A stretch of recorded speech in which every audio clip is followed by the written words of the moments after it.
Hey, it's Jeff. Thanks for tuning into this episode of The Castle. Today I'm talking with Chris, who goes by UselessLingo online. Chris was my introduction to the wonderful communities that build up around affiliate level streamers. And in that sense, he was somewhat of a motivator for starting my own channel. A couple years ago, Chris pulled back from streaming on a regular basis. He cited some anxiety issues that were exacerbated by the grind to grow his Twitch audience. I have a lot of respect for his openness on the topic. I asked him to join me for a conversation about the toll that grind can take. Stick around after the interview for the speedrun, our lightning round question and answer game.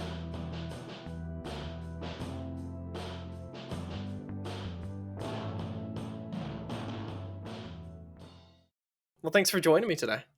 Yeah, no, of course. Thanks for having me. This might come off weird, but what I wanted to say is that you were one of the first, small streamers, I guess is the right term for it. You're one of the first small streamers that I really got into.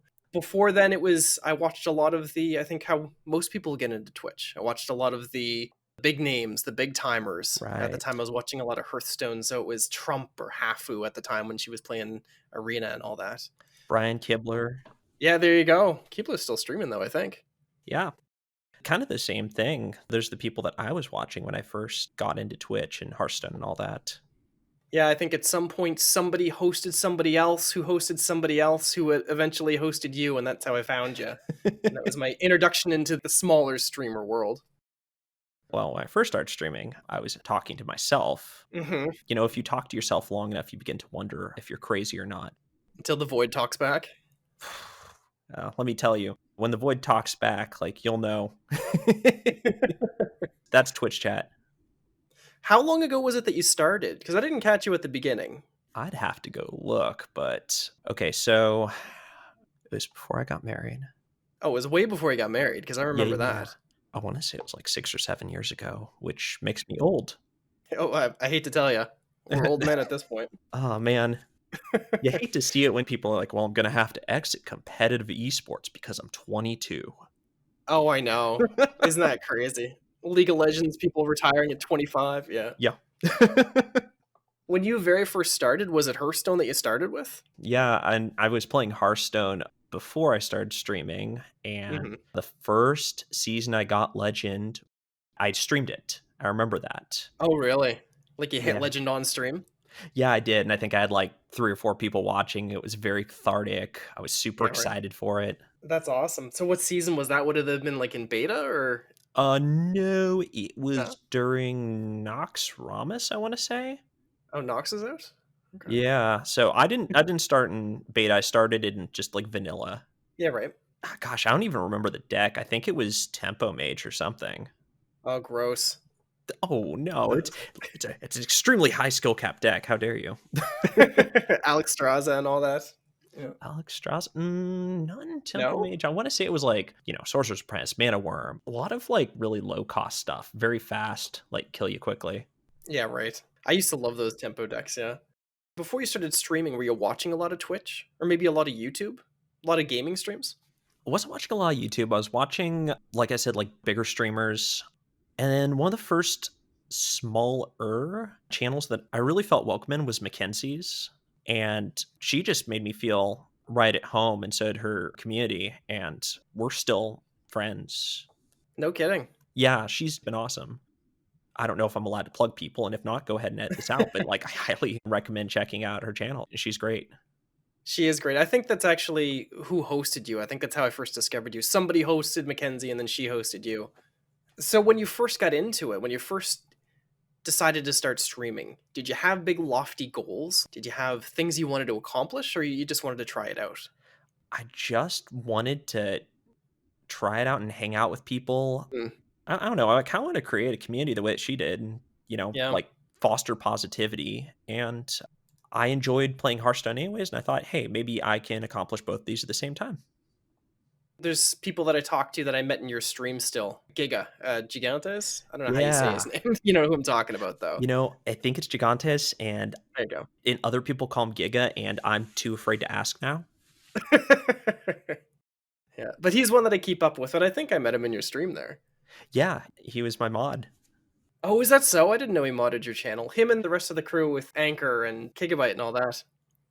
Yeah, Chemo, Jared. I actually modded like a bunch of people, but I haven't streamed for so long that I'd have to go back and look at who I modded. Yeah, right. Yeah, but that community is that was such a strong pool. That's what really attracted me to the idea of streaming in the first place, was going into streams like yours, watching how everyone gets along. At this point, I think I watch mostly smaller streamers when I'm watching streams. The big ones once in a while, but I like that sort of interactive. When I talk shit in your stream, you laugh at it, or you know what I mean? Like you're interacting directly with it, and Yeah. that's such a strong pull to me. Yeah. And you have inside jokes. You have people Yeah. that you'll regularly see. You know how to specifically push a streamer's button so that they'll ban you for, Yeah. 16 seconds. All Yeah. that good stuff. Over time, did you start to develop goals though? Did you want streaming to turn into something bigger than it was for you at the time? Yeah, I was really enjoying it, and I think I wanted what most people who stream consistently wanted was I wanted to, make money off of this, do nothing else. And it didn't come about until I had a more consistent stream schedule and I had more people who would consistently show up. But, that didn't come about until later. From the very beginning, it was really just about community and kind of a creative outlet.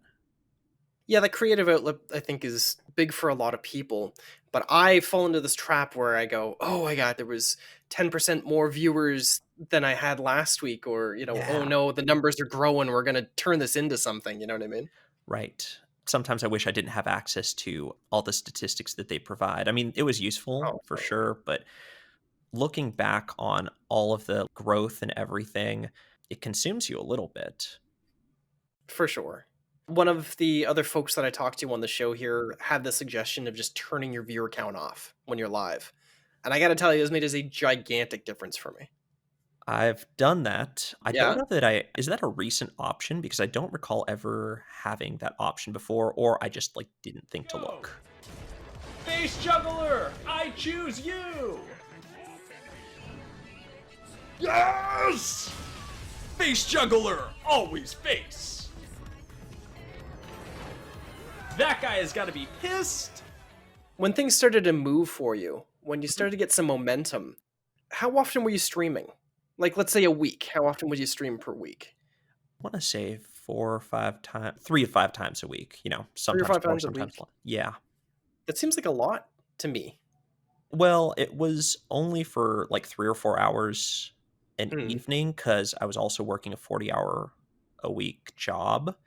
Yeah. So for a streamer, it's not a lot. For someone who's already working a job, kind of was starting to bump me closer to like the 60-hour, Yeah, right. um, limit. And I had a girlfriend, then fiance, then wife who Hmm. also wanted to see me. So Right. yeah, it was, Yeah, I was gonna say that, if you're doing it as a full-time job, sure, that's not very much. 3 or 4 or 5 times a week when it's your hobby or your part-time gig, that's starting to get into some heavy time investment. yeah, yeah, it was. We talked a little bit about this before I hit record here, but you had mentioned that you don't really consider yourself an extrovert. You're more of an introvert, but you like being in front of people. Is that accurate? Yeah, sometimes I think of myself as an introvert that likes the sound of his own voice or something. You're describing me. Yeah. I have a feeling that there's, a lot of people who feel personally attacked right now, but Yeah, right. you know, I would go and I would stream and I would be lively and engaged and in the moment. And I really, really did love being in the moment. When I stream occasionally, I do still, but Mhm. afterwards I'd shut it off and I'd just be like, whew, because the Yeah. pressure was off and I could recharge in silence and peace. Did you feel a lot of pressure when you were live? Yeah. I mean, it kind of depended on the stream. Yeah. I think when I had more writing on it, when I was trying to make that big push, I felt more pressure. At the beginning, not as much pressure. It was really for fun, but I think even then I did a little bit. It's a performance. And as much as we try and say that it's, we're just chilling with friends tonight, it's always a performance. You're always trying Right. to be as positive as possible. And it's never going to be the same person that you would be once the camera's off.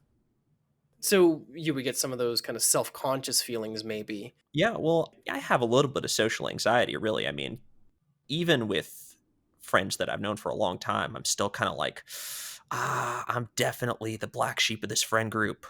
Yeah, I'm like, I've known these people for like 10 or 12 years, and I'm like, I don't know Yeah. if they like me much. Jesus, I think we're in the same boat that way. We're a couple of weirdos. But I think maybe that's the kind of personality that sometimes gets attracted to streaming. Boy, that might explain a lot about me. I would have paid if I knew you were gonna shrink my brain this hard. Yeah, no, I don't mean to paint you with a brush here. You're Not good. gonna throw you in the same camp as I am, no, but I guess I mean I'm not really one for gigantic house parties, but a group of 5 or 6 good people, yeah, that's totally my scene. Yeah. Yep. Something about streaming that's good is that I can control it. I can set the pace. I love it when there's a lot of people there and it's really active, but at the same time, I'm not getting drowned out. Yeah, no, that's definitely true. On the odd occasion that I did get a large host and I had 100, couple hundred people in the channel, it felt like I wasn't even in control of my own stream quite the same way. Hmm, And that's a weird feeling because I think I sort of reverted back to what I do at large parties, which is I get quieter and I try and talk to like the two people I know. right? Did you have streams with you got hosted for a couple hundred people? That's pretty rad. Yeah, at one time, you ever have your stream alerts not work? Yep, Okay. absolutely. Well, one time I got hosted for, I want to say, like over 1,000 people, and my No. stupid stream alerts didn't work. So you didn't know?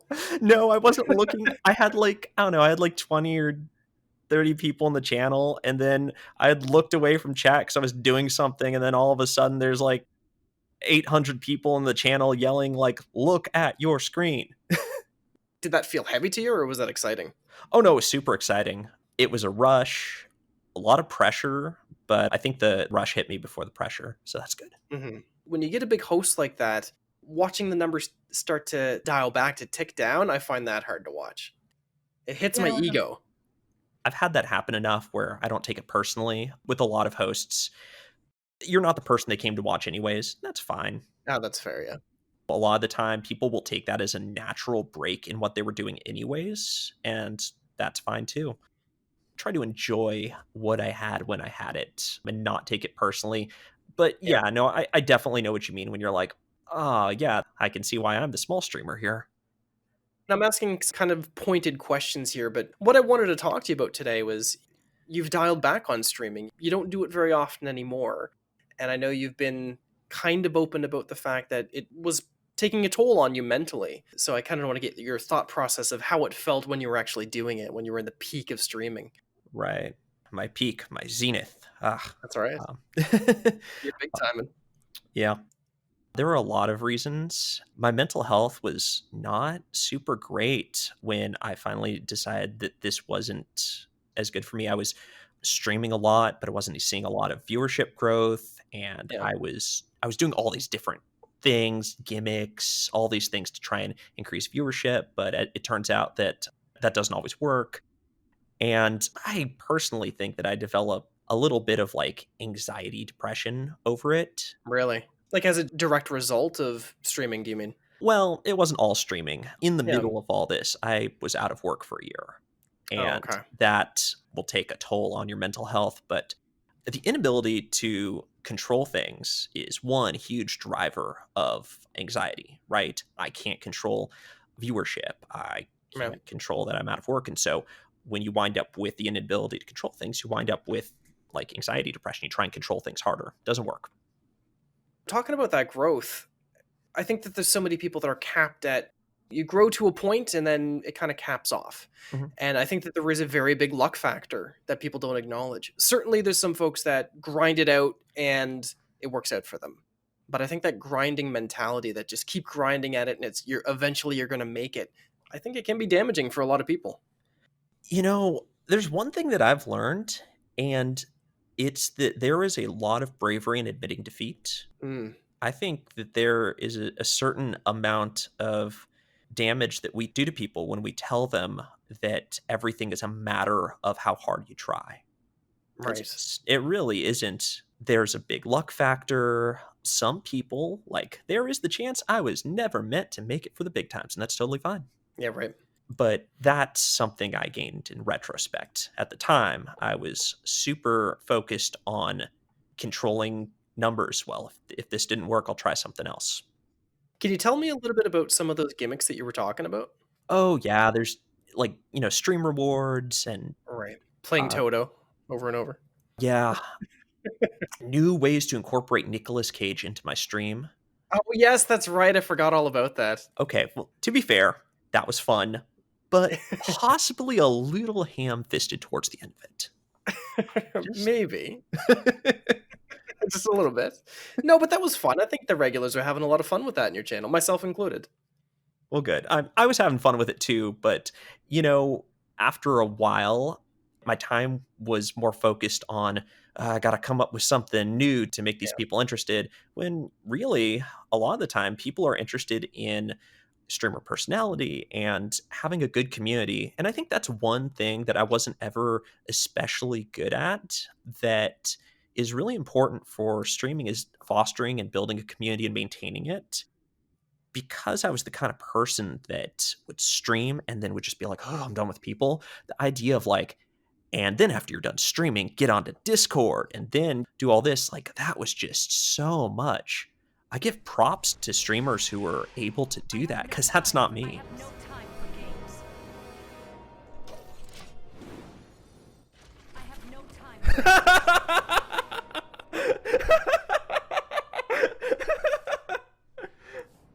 What is this game, guys? What is this game? Greetings. I gotta take exception, though, to what you're saying here a little bit. One of my big motivators for streaming Mhm. was looking at people like you, watching your stream and going, this guy, he's got the personality that these bigger streamers have. He has a good community. He's not someone who's full of toxic hate, sexism, or stuff like that that you see in some of these bigger communities. And I was going, how come this guy hasn't blown up more than he has? Why is this guy not getting the viewership of somebody like Trump or like Keebler, some of these bigger streamers? Boy, Trump really has a branding issue. Yeah, I know, eh? Well, it just, I mean, it was fine until it wasn't. Man, like he was doing top of his game until we had a different president. I'm just saying. That's a very good point. I should explain that Trump is the name of one of the bigger Hearthstone streamers, one of the kind of the OGs of the Hearthstone streaming world. I think his actual name is Jeff. He's kind of a mild-mannered dude, and it's completely different from Donald Trump the man, so it's kind of hilarious that I wasn't even thinking about that, yeah. Oh, yeah, I But I totally was looking at your stream and other streams and going, why aren't you making these numbers the way that I see some other people? I don't see what you're doing wrong here. And it fascinated me so much that I said, I got to try this out. I got to see what it's about. I got to see what it feels like on the other side of this. on your end, I don't know if I can interview you really quickly, Yeah, but let's do it. when you're on, are you feeling like the rush or like performance pressure? What is that like when you're doing it now that you've been doing this consistently? For the most part, and I think this is similar to you, where for the most part, I see a lot of the same folks in stream, and we're friends. I consider us friends. There is absolutely a rush if I see more people. Like I said, I turn off my viewer count so that I'm not looking right at it. It doesn't affect how I'm performing, I guess. That's very, very wise. I streamed last night. I was playing one of the old Deus Ex games, if you know Yeah. those ones. And I just made a complete mockery of it. There was like an hour and a half straight that I just completely screwed up this mission. And I had to reload, and I basically lost an hour and a half's worth of progress, and I was mortified. I was going, this is so embarrassing to show on stream. When, I mean, really, who cares, right? Yeah, I know exactly what you mean. Where you're like, great, I'm broadcasting failure. Exactly. Well, and this kind of loops in because competitive games specifically, I find are such a different beast. To me, there is no way I'm watching someone playing a competitive game who's not good at it. Right. And that's rough to say because there's so many people that have so many good qualities, but I'm probably not giving them a chance. You are good at Hearthstone. Maybe you're not winning the world championships, but you're hitting legend consistently, right? Yeah. When I was streaming those. It was fun to watch you make the decisions and go, Chris, why did you make that decision? I wouldn't have done that, and then learning from it, that sort of thing, right? then there were other times where I was kind of doing the what you described as making a mockery of the game. But I think you're right. If you're not better than most of the people watching you, you're probably not going to have a big audience unless there's another really big draw. I think it's fair to say that you were better than the average Hearthstone player. We can put it that way. Only statistically with numbers to back it up. You were like, if you look at Legend, it's like top one. Don't give me that crap. I'm not trying to blow smoke up your ass. I'm just saying, I think that is, to me, that is a factor of success. No, look, But I wanted to flattery ask will get you. you everywhere. I wanted to ask you about Hearthstone, though. I've seen you play Followed a couple times, games here and there, but for the Mhm. most part, Hearthstone was the game that you played. Was it because you just wanted to play Hearthstone, so that's what you went live with? Or was there a factor like, oh, I got to be consistent, this is my brand? Well, initially, I was like super enamored with Hearthstone. I was playing it all the time, anyways. And after I finished streaming, I'd keep playing it. Oh, I was really? Okay. playing that. Yeah, I was playing it all the time. Eventually, there were some definite valleys in how interesting Hearthstone was, but I kept playing anyways because it drove viewership much, much harder than other games. Yeah, fair enough. So that you stuck with it. Maybe you weren't as into it, but you wanted to play it because it was keeping your audience. Is that right? Yeah. Another thing is I was decent at the game, but I wasn't on a super competitive level. So a lot of what I had to do to set myself apart was, play some meme decks. But you can only play a meme deck for so long before people stop watching because it doesn't win anything. So then I had to come up with Hmm. winnable meme decks. And let me tell you about that. That's not easy. So were you actually changing the decks that you played as a way to try to drive viewership then?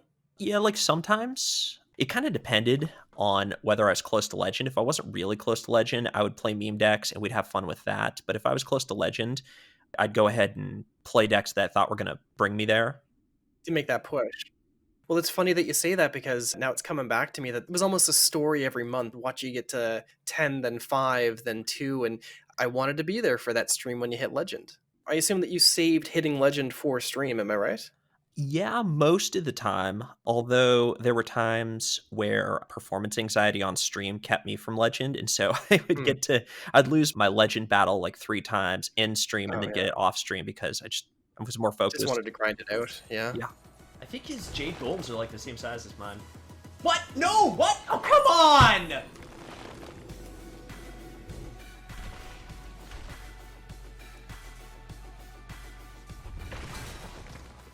Switching topics a little bit, you had a lot going on outside of streaming with work, with your relationship, you got engaged. There was a Yeah. big move across the country in the middle of your streaming time as well, am I right? Towards the end, yeah, I moved Yeah. to Virginia from California, so Yeah, coast right. to coast. Did you find that streaming was damaging your social life outside of streaming, outside of the Twitch world? Or maybe taking time away from things that you didn't want it to? Well, yeah, I mean, in order to maintain consistency, I had to go straight from work. I would take like an hour break and then Mhm. I'd go stream. My wife didn't get to see me a lot and eventually we had to work out a schedule that would help maintain our relationship better because you got to put time into these things. Yeah, right. And she was so supportive too. She'd come in and bring me dinner almost every night I was streaming. I couldn't have asked for more support.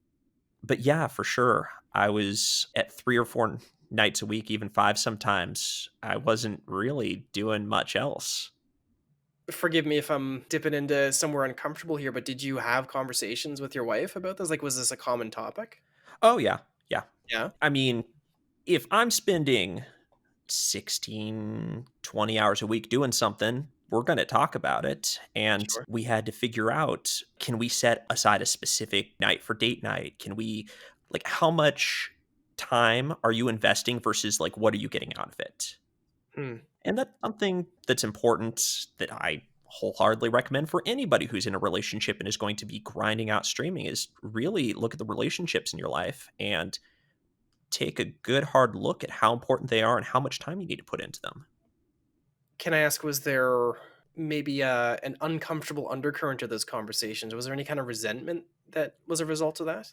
It wasn't so much that she resented, like, streaming or my Mhm. desire to stream. It was more priorities, Right. and that's really what it is. She's my priority, and definitely when you're grinding to get a higher viewer count and to build a community, you're going to lose sight of other things sometimes. And I think that's what I did a little bit, but those talks really helped. Sometimes I would imagine she knows you better than you know yourself, so I wonder if she could start to see some of the effect that it had before you did, if that makes sense. Yeah, I never asked her, but I'm sure she did. I don't have a great poker face. I don't keep things in super hard, so I'm sure she was able to figure that out fast. When you got to the point where you felt like you needed to pull back on streaming, was it something that happened suddenly, or did you start to notice a way that you felt about it gradually? It was gradual. Sometimes I would kind of force myself to stream because I was on a schedule, but I would just stare at the blank OBS Studio screen and hover my mouse over the start streaming button. I just stare there for like a half an hour or something.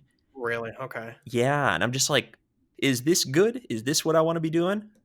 Did that change for you once you hit go live, or did that feeling carry into the stream for you?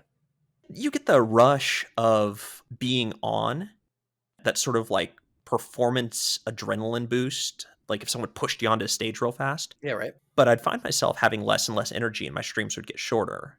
And I'd find myself wanting to end stream earlier.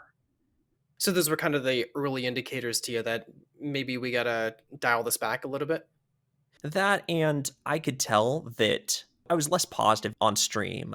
I wasn't the person that people had originally come to stream for. And started realizing that if I'm not getting anything out of this and they're not getting anything out of this, I should stop clicking the streaming button so often. Forgive me, I can't remember. Did you end up cutting it off pretty abruptly? Did you say, "Hey, I'm done streaming. Goodbye," or was it just kind of like a slow petering out? Kind of did a little bit of both. I Hmm, slowly petered out, streamed like once a week or something. I don't know if okay. that's slowly petering out. Well, from like 4 or 5 a week, that's certainly petering out, yeah. Yeah. At some point, I just said, hey guys, I'm dealing with depression and my anxiety is spiking right now, and I've got to take a break.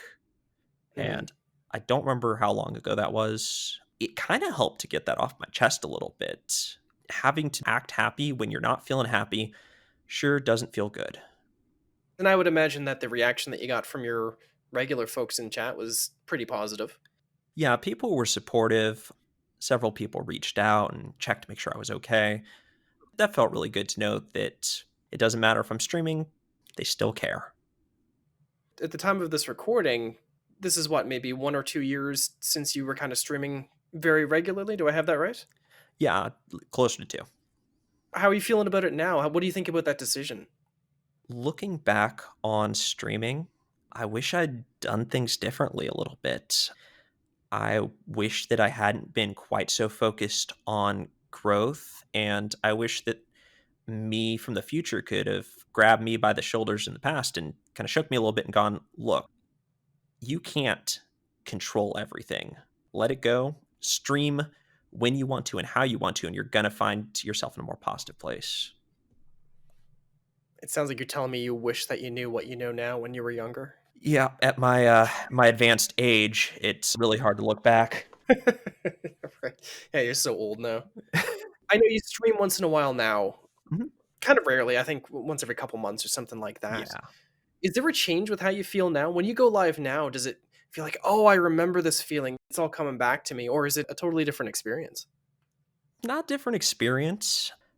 It's closer to getting into your parents' car after a few years or something. Oh, yeah. Okay. You're like, "Oh, yeah, this is what this feels like." Sometimes I'm like, "Okay, how do I do things? How do I change settings and stuff like that?" Alright. But there's less pressure because I know why I'm doing this. I really enjoy getting to see people that I haven't seen in a while. Last time I streamed, I had someone pop in who had literally been watching me since he was what I would consider like a child, Oh, which really? was weird, like super weird. but probably grown now by Yeah, this point. obviously I wasn't like, "Well, how old were you then?" "Oh, you're 19 now. My goodness." No, but he was like, "I'm in high school now." I'm like, "What?" I do have some younger folks that stop by, which is cool, but it's a reminder of, oh shoot, yeah, there's all sorts of ages of people that come in here. I gotta watch my mouth. Right, I was like, "Your parents are allowing you to consume this content?" You would say that you would wish that you could teach your younger self a few things about streaming, things that you know now. What sorts of things are you talking about that way? Community development, super important. That's its own discipline. Sometimes I think I wasn't as disciplined as I need to be, and there's sort of a difference between doing something consistently and being disciplined about it because there's a mental component to it. The mental discipline of getting into the right mindset to stream as opposed to just hitting the streaming button. What specifically would you do differently in terms of community building? I need to be more involved. I had a Discord channel and then I didn't participate in it very much. And True. really, what I could have done is just scheduled out a little bit of time every week that I might have wanted to put into streaming and instead put into community development. Rather than just hitting live, doing the grind, so to speak, and not seeing that push new viewership necessarily. Do I have that right? Yeah. Yeah. So, in terms of business, because it is business, and once you've paid taxes on Twitch, it is business. It's the difference between new customers and customer retention. I don't think of my streamers as customers, but if I were to break it down that way, that's sort of the difference. There was some streams where you would play guitar and you would talk about music quite a bit. I know that you're a person who likes performing. So are you doing other things that scratch that itch right now? I am actually. I am dipping my feet into voiceover stuff.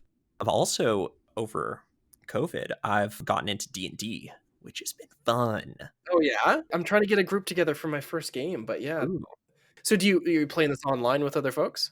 Yeah, yeah. So we're doing it online. I'm actually DMing a bunch of cousins and family members and stuff Oh, right that's now. so cool. Everyone's level 5 right now, and we're right in the middle of a fight in the middle of the Feywild, and they're gonna die. You're such a fair dungeon master, it sounds like. Everything I did was perfectly fair. Yeah. Right, of course. Yeah, that's what they all say. It's interesting that playing Dungeons and Dragons scratches that performative itch for you. Oh, yeah, well, I get into my characters when I'm a player.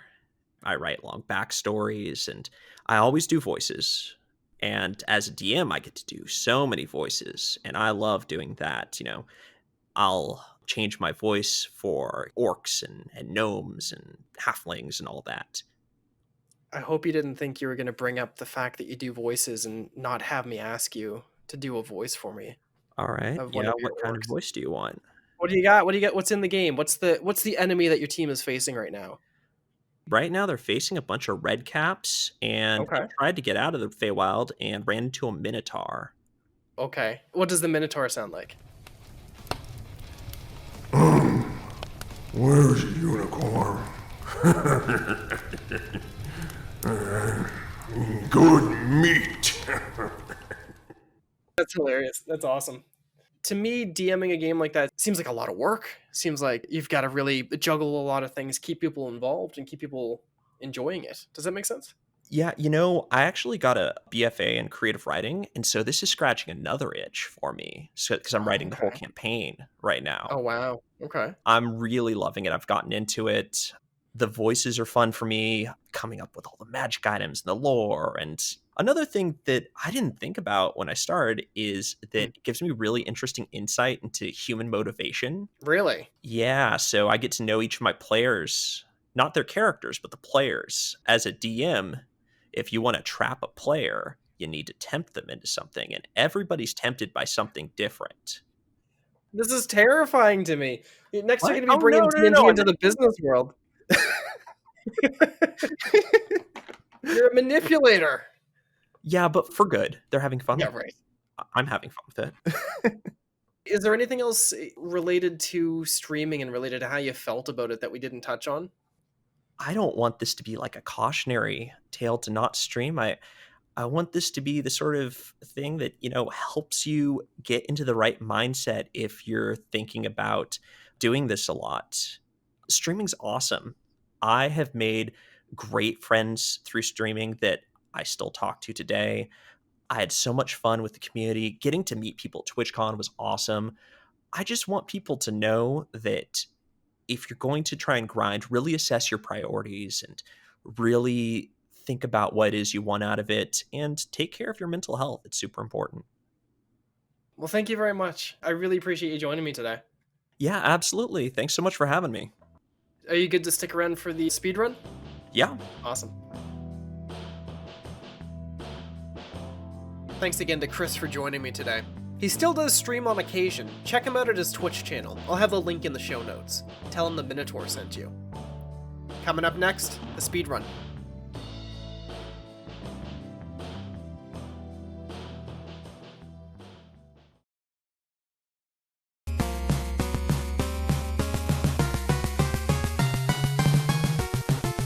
Alright, Chris, you ready for the speedrun? Yep. Ready as I'll ever be. I got 10 questions here. I want you to give me the quickest answer that comes to your head, alright? Okay, ready. Here we go. Alright, what was the worst class in Hearthstone? Priest.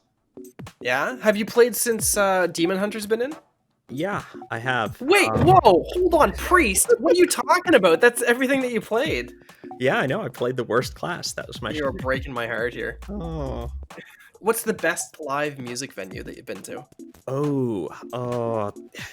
Okay, because I've played at live music venues and I've been to live music venues. Coolest one I played at was Whiskey A Go Go. That's in Hollywood. Okay. And then the coolest one that I went to, I'm probably skewed. Before he died, I got to go see BB King at the House of Blues. Damn, okay. That would have been a show. Yeah, it was sick. What's the best flavor of fudge? Christmas fudge, maybe.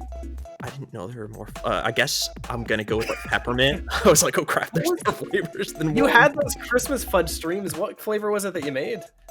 I had Christmas fudge streams. You made Laurel, fudge on stream. Don't give me that. Laurel just made regular old fudge. Now she makes good fudge, but I think it was just the chocolate. Is that one of the options? Oh, what a cop-out answer. You can edit this one out. You can ask me a different question. No, we don't edit this. Too bad. What's the best card game outside of Hearthstone? You know, with my family, I actually play like a lot of spades. I don't know if that's the best, okay. but I like playing spades. I love Hearts. Do you play Hearts at all? I love Yeah, that game. Hearts is just reverse spades a little bit. Is this? Kind of. It sounds complicated. Don't reverse it on me. Okay. All right, East Coast or West Coast? Which one's better?